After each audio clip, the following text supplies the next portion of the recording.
So welcome anybody who might be out there listening. This is our first time collaborating on this subject that we're both so passionate about, which is midlife as an opportunity to blossom and become who we are unapologetically and uncensored.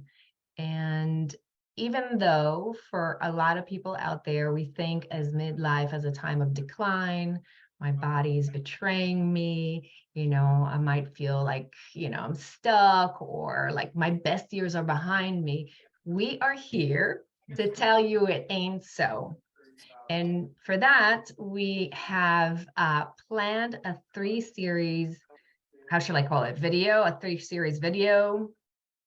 Yeah, informational chat. Informational chat. Informational chat.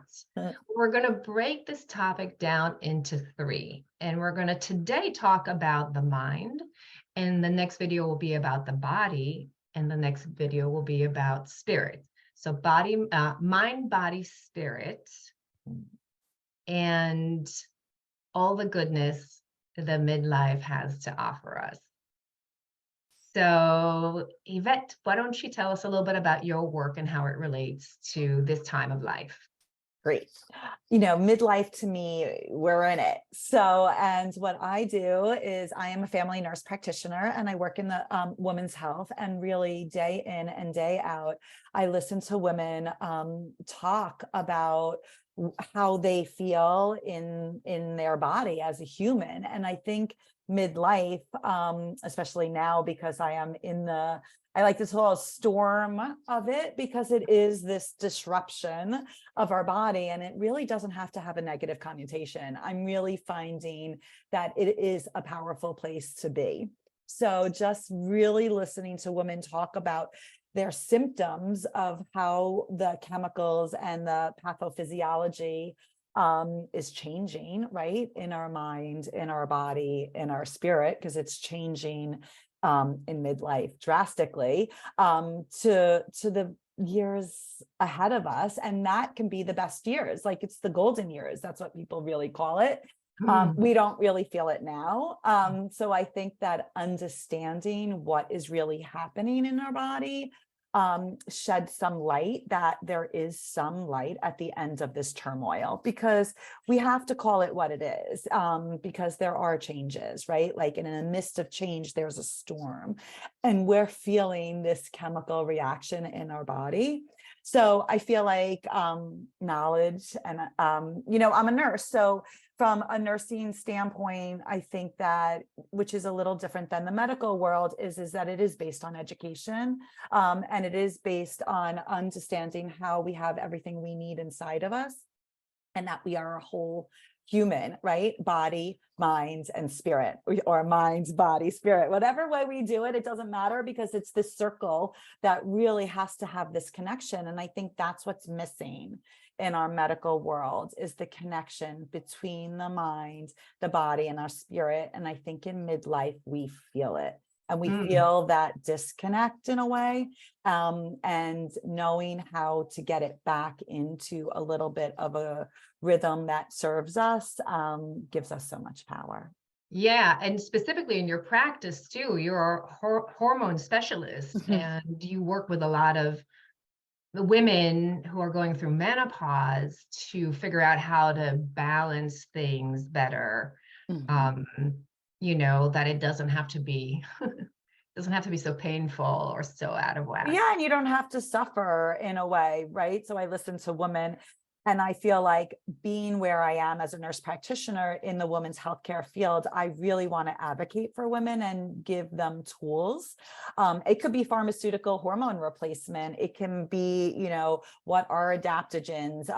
There is a treatment plan for what is going on. And there is a way that we can actually dive in deeper to put some objective information to what subjectively you're feeling. And that's part of the knowledge, right? I really do feel like my part as a family nurse practitioner, I can give you that objective, critical, knowledge that you can actually tangibly see on paper, which you're already feeling, right? And that's how we work together, is like, how do we get back into the body, right, from what we're feeling, because we can see it. It's just a connection. It's a flow and a Yeah. connection. And where you and I overlap is that I do, I guess, coaching healing programs specifically with midlife women who are at the point in their life where they have given so much of themselves to family, to job, to their life, and they are feeling this longing to be truly self-expressed in this new way and really step into deeper meaning in their life, which, for a lot of us who kind of are used to being more in hiding and maybe people pleasing and caregiving, it's really scary to kind of step up and come into the light, and allowing ourselves to be seen and heard and take space. So once again, like zooming in on this opportunity of being slightly older, definitely wiser, and also seeing like time is not limitless. And, if not now, when? And I feel like with your care, like with your guidance, it's a kind of a new self-care where I feel like you're offering kind of like for women to kind of take their power back, as far as their health is concerned, and decide what's right for them in this process of change. So, and I want to say for anybody who's listening that both Yvette and I offer free consultations. And if this is something that is interesting for you, or you feel like you relate, you can find the details under this video. So let's talk about the mind, because today is our mind day. And I want to start you off with something that you shared with me. And you said, knowledge is power. Can you say more? So knowledge is power, right? Understanding what's going on in your body actually gives a sense of ease. And I want to explain to you of like everything starts in the mind, right? And especially from a hormonal standpoint, that's my little niche about hormones.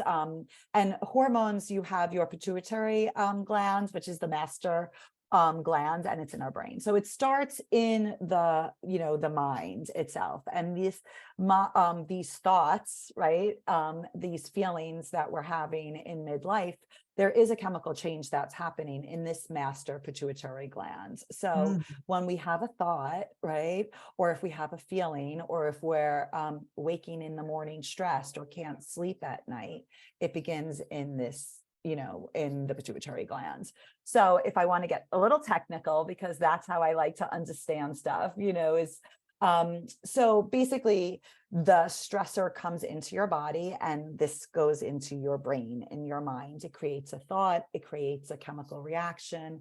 And then there's something called your HPA axis. And HPA axis has a lot of buzz right now in the functional medicine world, is because it really, stressors is what creates chronic disease. And I think there's lots of research that is coming out there now is that how our body responds to stress, internal stress or external stress, creates a big chemical reaction in every cell in our body.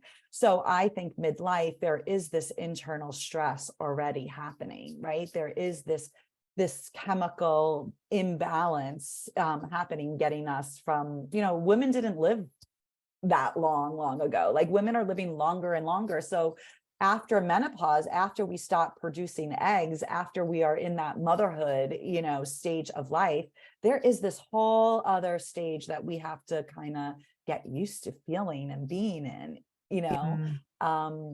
So I want to describe the HPA axis, because that's how I feel like I can get into my body and create this knowledge of how can we slow ourselves down? How can we have this connection to our body? How do we get from the mind into the body?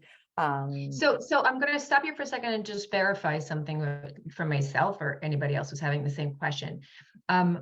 So are you saying that if I can understand that what I am going through is natural, and it's not like something's wrong with me, like that I'm having these feelings or thoughts and reactions, then I don't even know how to say it, like something can relax inward, knowing that it's like there's a bigger scheme here that I am Mhm. part of, and it doesn't have to stress me out in the same way. Yeah, and I think it's also control.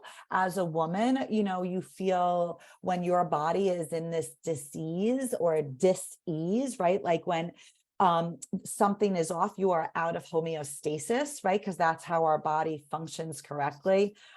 Your body's in this natural rhythm. You wake up in the morning, there's a rhythm, and this is all part of this HPA axis, because cortisol is the only hormone that increases with age, right? So if we are thinking that something is wrong with us, that automatically increases our cortisol.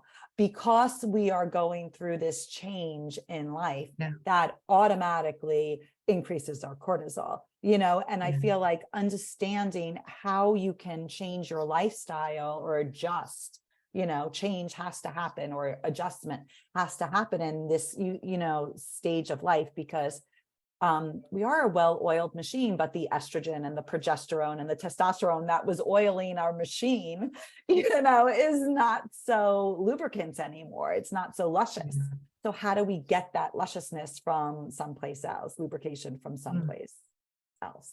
Does that make sense? Yeah. Yeah, it makes so much sense. And I love that, because I feel like it's overlapping with one of the things that I find in my work really important, which is moving from powerlessness to like empoweredness. Mhm. It's not a word, but you know what I'm saying? Like from Yeah. powerlessness to powerful or empowerment, because what you're saying is once you understand that this is natural and this is how it happens, then you take the reins into your own hands by making healthier choices. Once you're informed, you Mhm. can make healthier choices and you can learn, for example, with working with you, you teach people the possibilities that they have under the circumstances. Right. And we could, because of my connection to the chemistry in your body, there are functional medicine tests out there that we can really dive in to really look at your HPA axis. In the world, did you ever hear of adrenal fatigue or adrenal burnout? And burnout is a big question, because that's what happens in midlife, is that our bodies really do, from a mind, body, spirit standpoint, like we don't want to get to burnout, right? We want to be resilient, in this. And I think this is the time in our life that we have to have now different tools, and a different understanding. And self-care really is the basis and the foundation of it, is because how do you sleep at night? Do you go to sleep? Because if you understand your rhythm, and you have a really good grounding in the knowledge of your body, then you can come out of this like storm. You feel stable, right? Like, because there is a part of life that we feel unstable. And I do think midlife, especially the transition periods of time, Right. going from perimenopause to menopause, perimenopause is not talked about really as much as it really needs to. And now it's getting a lot of hype, but it is a stage in life that we have to quiet a little bit, quiet and listen to our body and really see what is lacking, really see what it needs, what nutrients is it missing, how can we get back into this rhythm, because then it can lead to burnout, because Yes, and what you're saying excites me, so that there are so many parallels between the sort of emotional body and the body, and in like the overlaps with what I work with, that you say knowledge is key. No, you said knowledge is knowledge is power. power, and you And said I always why, say, yeah, yeah, wisdom. that awareness is key. And I feel like the women I work with, also there's a kind of a burnout when we always give so much more of ourselves to others, but we don't know how to give back to ourselves. We eventually burn out. If we keep saying yes when we mean no, we burn out. Mhm. And um, when we constantly judge ourselves and feel unworthy and, kind of beat ourselves down and not take space or not live in a way that is aligned with like sort of like what my soul is longing for, we burn out. So in my work, awareness is key, because I keep saying, like, we can't heal what we can't see. Right. In order to heal something, we have to bring it out of the dark corners of the places where it's hiding and face it. And so one of the when we talk about the mind, one of the things that I see about women that, specifically the kind of women I work with, is the self-judgments. There's so much self-judgments and so much self-doubts. And what happens is that we believe that story so much, sort of the I'm not enough, or I'm not good enough, and oh, she has it better and they're doing it better, and who am I to, and I don't have what it takes, and all these voices that are old, that spin there, and we give them so much attention that they just grow. It's like we fuel them because we believe in them. Mm-hmm. And once we start putting that, like, spotlight on it and see it for what it is, we can also open ourselves up to all the other possibilities of who we are, that we're not just what these voices tell us we are.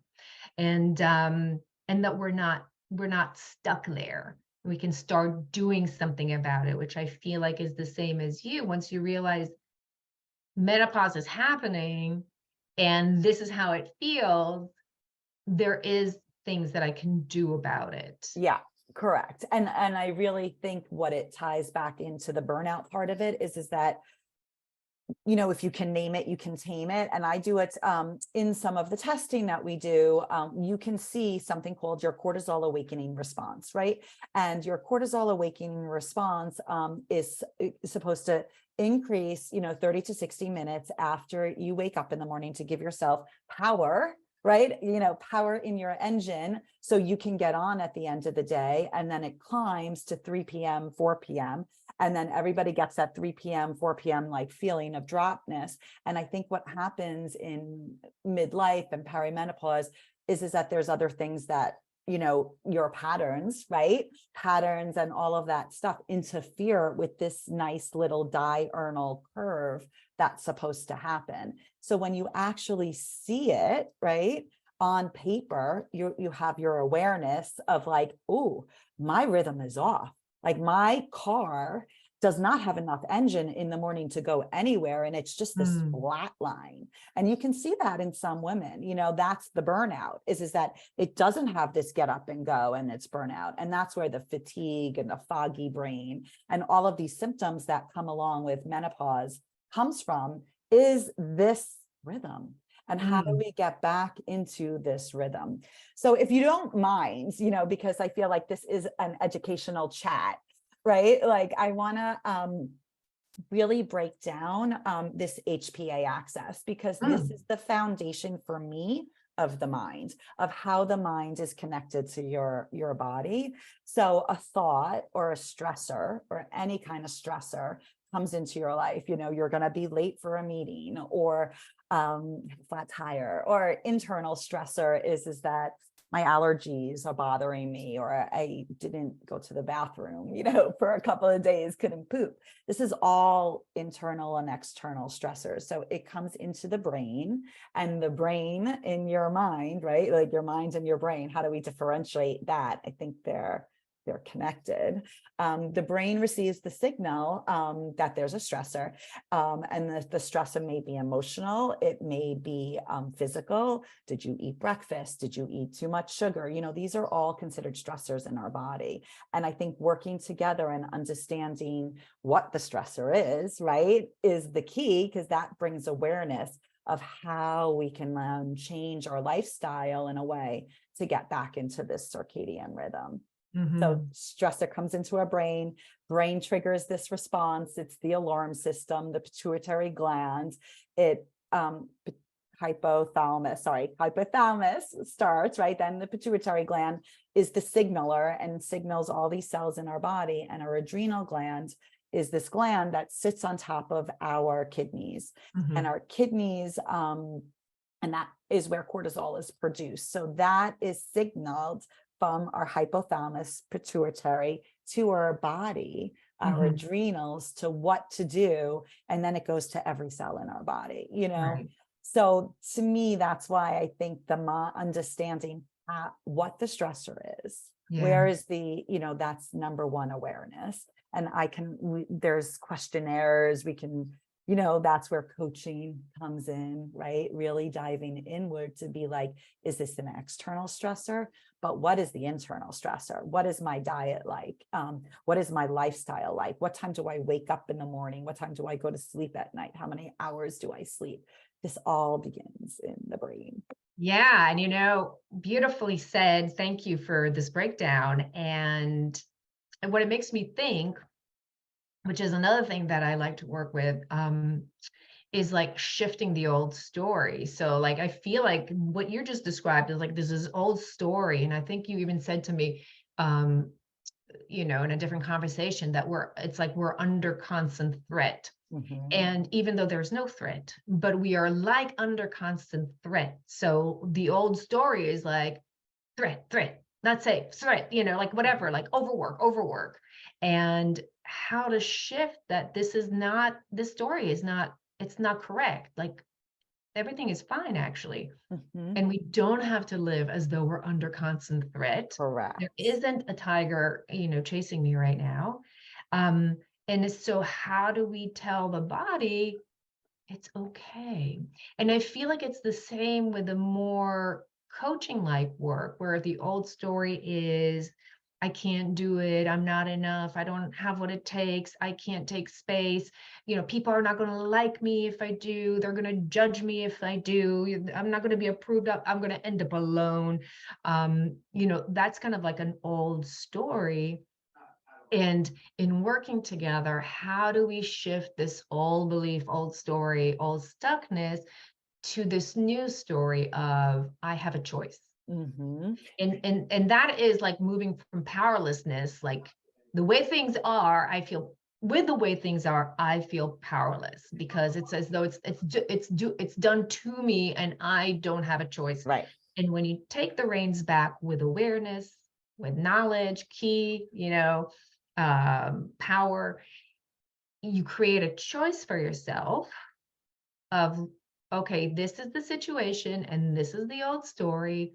And now what? Yeah. How do I want to move from here? Exactly. And I can give you, and you in your work as well, you have tools, right?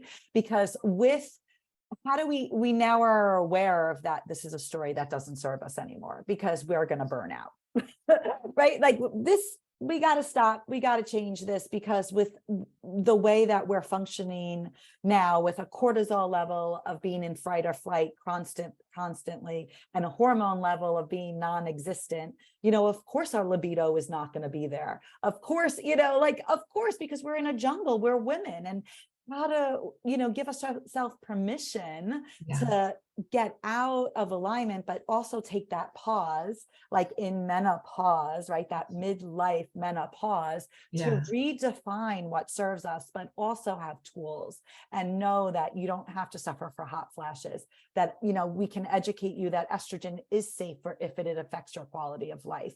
I want to speak that out there, that estrogen is safe, in a safe way, if we do it with a provider that understands and teaches you, how to use these tools, Yeah. like pharmaceuticals or supplements or, plants or diet modifications or exercise regimes, all of this stuff, because those are the tools that are going to make the change. So that knowledge is power, but how in menopause, in midlife, we have to make that change because our fire can grow. That's the whole talk, right? We can make this fire in us continue to be brighter and brighter. It does not have to get dimmer and dimmer, but there needs to be some kind of actionable change step in our lifestyle so we don't burn out. Yeah. And also what I'm hearing you say in that, which I find very, very important, is that feeling empowered to make the choices that are right for me. And nobody can tell you what those choices are. So when you say pharmaceuticals or estrogen or this or that, or, in my case, in my work, whatever your next step is, like, what is the chapter you want to, enter into? Nobody can tell you what that is besides yourself. It is yours to choose. It is your life. How do you want to live it? And so not to feel shamed for the choices that you want to make. If you want to take hormonal supplements and that makes you feel good, that makes you feel you, and that makes you happy, God damn it, do it. Right. You want to, I don't know what, get out there and I don't know what, become something, or, anyway, not to go into, Right. but you know what I'm saying? It's like, it's your choice and there's no shame, so. Right. And I think that's can lead us to like even our next talk, right? Is because knowledge is having the knowledge or having the space to pause and gain that knowledge and listen to that knowledge and dissect it and really like sit with it and see, because I always think it's about quality of life, right? Like, what is the quality of life you want for the next chapter, right? And it is, you want to have enough energy to do the things and explore and be curious. And, some women are not, it's going to take a little while to be able to get and know what they want, because the pattern has been of not even knowing that they have a choice. Yeah. So as a healthcare professional, I feel like my biggest goal is to create that space and to give that knowledge. So somebody who is in this turmoil, or not, and feeling good and just want to know what insight that they can have to live preventatively so they can have more, vivacious power for the next, decade. And that's why I think midlife is so powerful, is because, and how do we create a healthcare environment that supports that? Right. And that's what I really want women to know is that, yeah, there's an alternative world out there to help women get into their body. But why can't the healthcare world that we live in, that is given to us, allow space for us to make that choice? And I feel like I want to be on the cusp of the change of that. Women's healthcare should be, and especially midlife, or teenagers or trans, anything, have that space so you can create the choice to see what works for your body, not someone telling you, oh, hormones are bad, or you should take this is longevity treatments and this is going to prolong your life if you take this, and not like, that's not healthcare. Healthcare is allowing somebody, because I believe everybody has everything they need inside of them in their body. The body is amazing. I love the human body of how it works. Medicine just comes in the way to put a Band-Aid on things that are not in good patterns. Yeah. And you said longevity, and I feel like what you're saying here, actually what we're both saying, that it's not that, it's the quality. It's the Correct. quality of your life and the feeling that you are. Okay, so for me, I think one of the biggest thing is to live a life that doesn't feel, I don't want to say wasted because that feels so big, but that I don't look back with regrets and say, oh, why didn't I do that? I always wanted to do that and I was too shy. I didn't have the confidence. I didn't know how. That there's the feeling that I can be who I am fully. And so when I talk about, shifting the story from the old beliefs of I'm not good enough or I can't, it's really what is shifting here is that I don't actually have to improve who I am and become something else that is somewhere over the rainbow.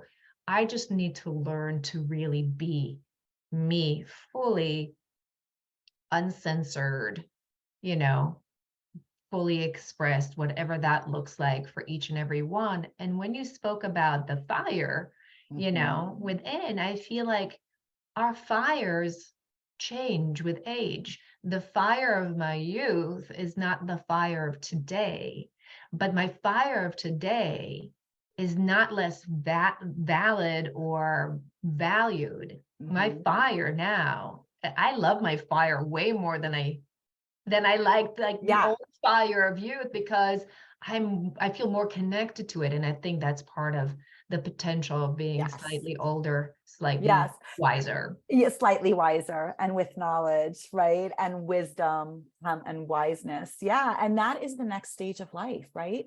And that to me is, from a spirit. Well, this is why I think it's so great that we can talk about each one separately, but mind, body, spirit is all connected, right? So for us to spiritually get into that power, Yeah. be empowered is, in midlife, there's a change, right? So, from motherhood to queenhood to wisdom, right? Mhm. And this is the womanhood stages of life.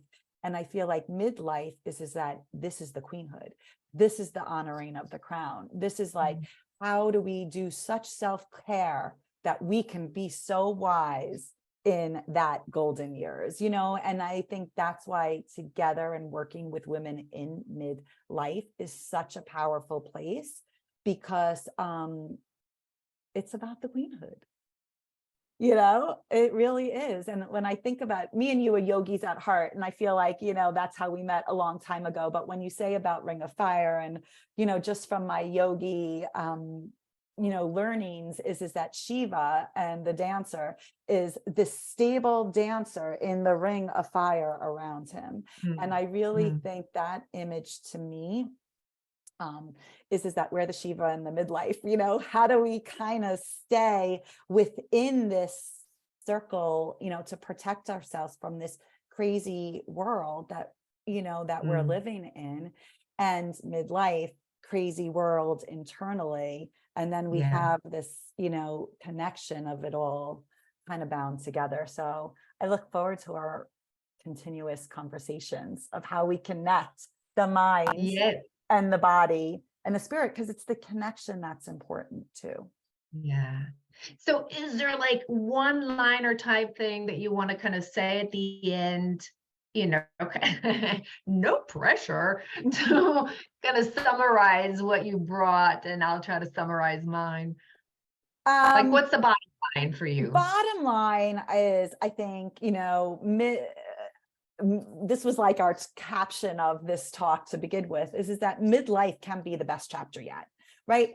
And it Mhm. really, I want women who are suffering out there to realize that you don't have to suffer, and that Yeah, understanding, and putting all your ways of knowing, yeah, objectively, physically, energetically, and having that actually prepares you for the next stage of life that could be smooth sailing or not, or yeah, bumpy, or yeah, whatever it is, but we're here now. So I think that understanding that you can have some peace in the storm is important to yeah, me. How is that? yeah, yeah. That's fantastic. And it makes me, and I feel like, it's such a great time. I know for me, it's been sure my body's like, ugh, whatever. Um, there's so many changing and so many things, and I can totally focus on like my gray hair, my wrinkles, and my lack of stamina and blah blah blah. But I can also focus on something else. So for me, I feel like your old stories, your judgments, your insecurities in that respect, they are not you. Who you are is under all these layers of those voices. It's right there, and it's magnificent, and it's powerful, and it wants to come out. And when you start to see how these voices, these stories work on you, you create an opportunity. You create a space where you don't have to fuel that part of you. And um, and I also want to say that don't wait around to feel better about yourself to do something that you really want to do, because the feeling better about yourself most likely will come through the doing, through the risking, through the courage to take whatever that step that you wanted to take, be it just like simple boundaries, or be it something bigger that you want to change in your life. So don't wait, because this is it. This is the best time. It is the best time. Um, It's the pause. It's the pause. I think it yeah. is that we all need, to learn to live without disease.